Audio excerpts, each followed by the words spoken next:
Alright, so this is a quick deliverability tutorial. I made this tweet few weeks back, April 13. I tripled the client's open rate in 3 days. So I took the client's open rate from about 12, 13, 15 to about 50, 57.1, 66.7, as you can see in the screenshot. So this is the breakdown of how I did it, alright, all the angles I came from. And before I dive into it, I want to make a quick disclaimer, and that disclaimer is this might not work for you exactly the way it works for my client. My client had some things in place. He had an active list. He had been writing to his list for a while. He had buyers from his list, his method of acquiring his list was nice, so I think that was also part of the factors that helped this. So all I needed to do was come in, tweak a few things, clean the list up, and I got the list going. Alright, so this is a breakdown, so just pay attention, okay? Now, when I talk about deliverability, or when I work with clients for deliverability, there are 3 pillars that I look at. 3 pillars are list quality, signature reputation, and then content. Alright, so I'm going to break them down. Okay, now the first pillar, of course, is list quality, and the KPI for list quality is open rate. Now, list quality means what's the quality of your lists. Are your lists filled with people who read your emails, or are they just filled with people who you imported? That's number one. Most people don't care about how their lists get filled up. They are willing to buy lists, extract lists, upload lists. They just don't care about the quality of the list. And when you don't look at your list quality, when you're not obsessed about it, what's going to happen is you're going to have a ton of people in your list who don't read your emails. They don't open it. They don't even know who you are. You just got their emails maybe off a site or something, and then you start writing to them, and that's pretty bad. Right? So when your list, when a large percentage of them doesn't open your emails, your open rate is going to drop. That's number one. And that's going to really affect your deliverability, because when your open rate drops, it reduces your signature's reputation. And that leads me to signature reputation. Now, signature reputation means who signs your email. Right now, there's something called signature in every email you send out. Most people use their email provider's signature. That means, for example, if you use Aweber, like my clients, the email will be signed by Aweber, right? But then you can choose to sign the email with your own domain. Okay, so if you sign the email with your own domain, for example, my domain is charlesulman.com. So most of the time, my emails are signed by my own domain. And the reason I do that is because my domain has a pretty good signature reputation. That means everybody in my list either signed up to be a part of my list through a site on my domain. Alright, so one thing you should notice, be careful about where you get your list from. Do not import people who did not willingly sign up, because for most email providers, you'd be asked to drop the URL where your list signed up on, and if they agree to get communication from you. And if you don't have all these things, it's really going to affect your open rate, because number one, you want your list to know who you are, right? That's number one. Number two, you want your domain to have a good reputation, because if you're sending emails to a list that doesn't know who you are and they don't open it, alright, you have a very poor open rate, like I'm speaking below 15%. What's going to happen is Google would mark your signature reputation would drop, right? So Gmail particularly would rank you very, very low.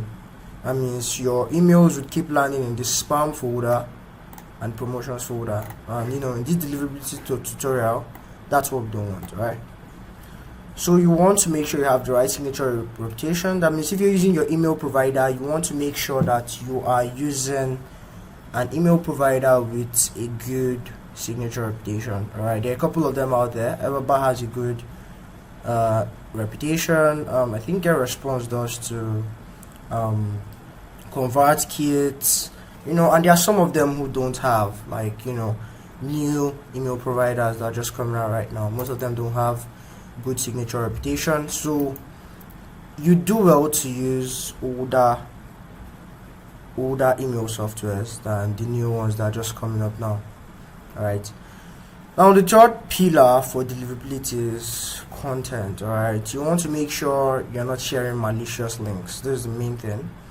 Now, when you talk about deliverability, most people think, oh, it's the content of my email that is not allowing it to land in the inbox. Oh, I wrote money, I didn't write cash. Or I wrote cash, I didn't write money. I wrote this, I didn't write that.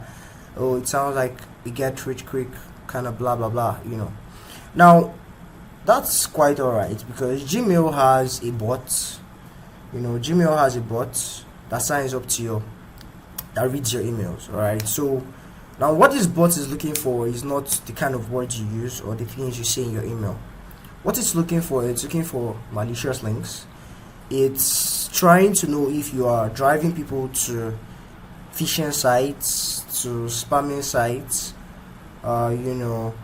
or if you are writing to people who don't want to get emails. So when I speak of content, I'm not speaking about spammy words. That was the old, Gmail used to rank emails with the kind of content, in the olden days, that was long before, but they don't do it anymore. So malicious links, alright. So these are the three pillars, alright. Now, how do you improve these three pillars? I'll tell you how I do this, alright. So pay close attention. Now, this is exactly what I did for my client. Now, list quality. Now, you want to be very, very, very meticulous about those who you write to. That means for me, I don't write to people who haven't read my emails, who haven't opened my emails in past 60 days. Most people would say 90, but I feel 90 is too extreme. Okay, if I don't read your emails for 2 months, then what am I still doing on your list? That's number one. I think 60 days is enough. If the person is sick, nobody falls sick for more than maybe like 30 days or so. Let's say the person is going through crisis. I don't think crisis should last for more than 60 days. Alright, so if someone doesn't open your list, your emails for 60 days, I feel that's enough justification to remove the person off the list. Now, if the person wants to join again, the person would join, but going beyond 60 means you're just trying to force it on the person. Okay, so I clean my list regularly. So for this client, what I did was I cleaned this list I exported those who hadn't opened his emails in 60 days. Right, I exported them, deleted them from the list, and then I imported them into a separate email software so it doesn't affect his reputation. I wrote a couple of emails to them. It was a 14-day sequence, 14-day reconnect sequence, like, hey, why aren't you reading my emails? What's up? Any crisis?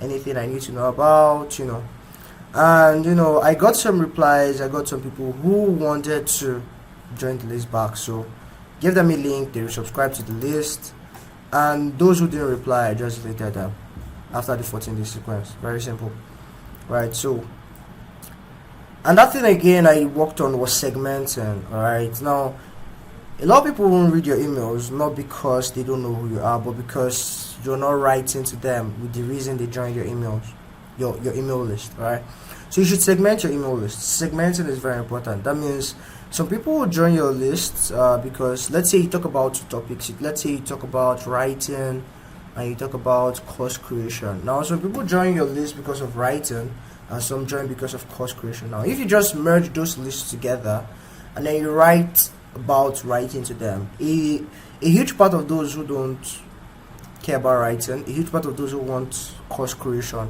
would not read your emails after a while, because you're like, hey, this is not why I joined the list. Alright, so when you segment your list, it doesn't mean you have to write to them every time.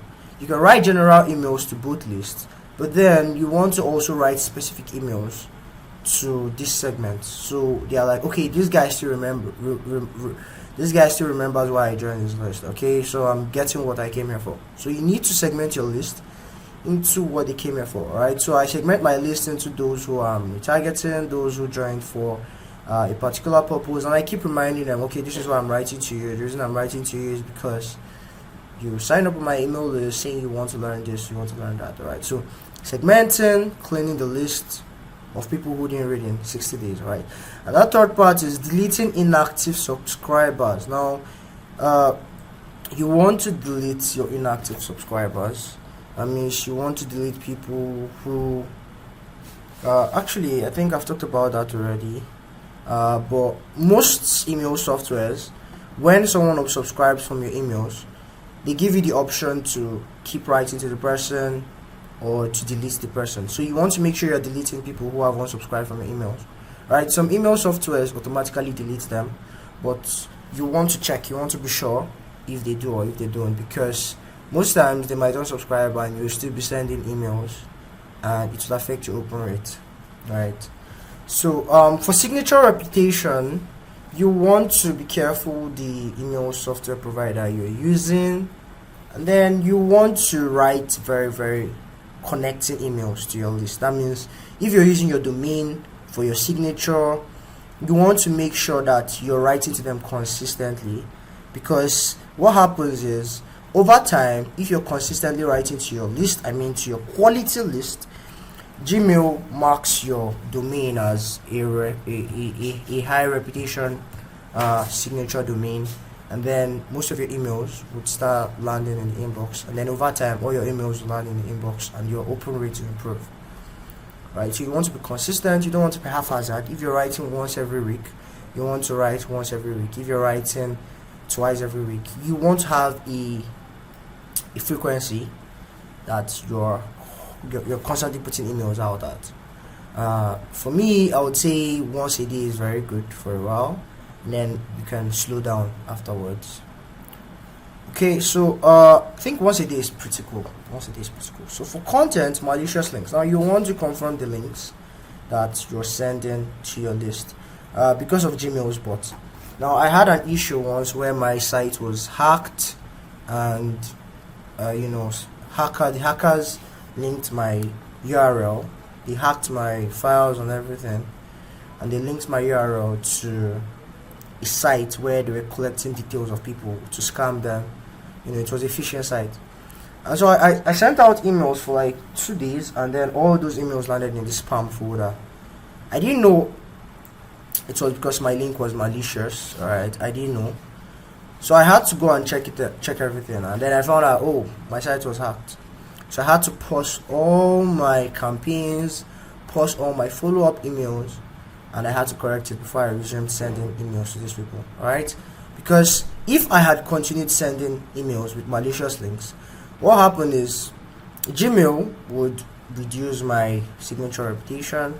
Alright, that means my reputation would reduce and my emails would start landing in the spam folder even after I fixed it. So I paused all I was doing and then I made sure to fix it. So this should be top priority. You want to make sure you are not linking you're not putting links to unsafe sites in your emails. You want to make sure that you are checking your links, making sure that the SSL means site security, making sure that the site security that you're driving people to is still up. Okay, for example, site security of docs.google.com is up. That's why there's a padlock there, so you can see connection is secure. Now on some sites you'd see a warning sign that says connection is not secure, site certificate blah blah blah. You want to avoid driving traffic from your list to those kind of pages. It can affect the deliverability. So all in all, these are the 3 pillars I worked on to triple this client's open rates. So list quality, signature reputation, and content.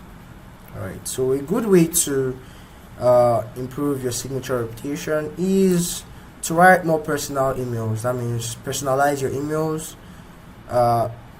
focus less on selling and focus more on building relationships with your list. Alright, because you want to get them to become avid readers of your email. Yeah, you will still get your time to sell, In fact, building a relationship makes it easy for you to sell. But don't build a list with the intention of sending them promotion emails all the time and trying to get them to buy. All right. So yeah, I feel like these are the 3 pillars. Okay, so these are the 3 pillars, and I feel like this would help you.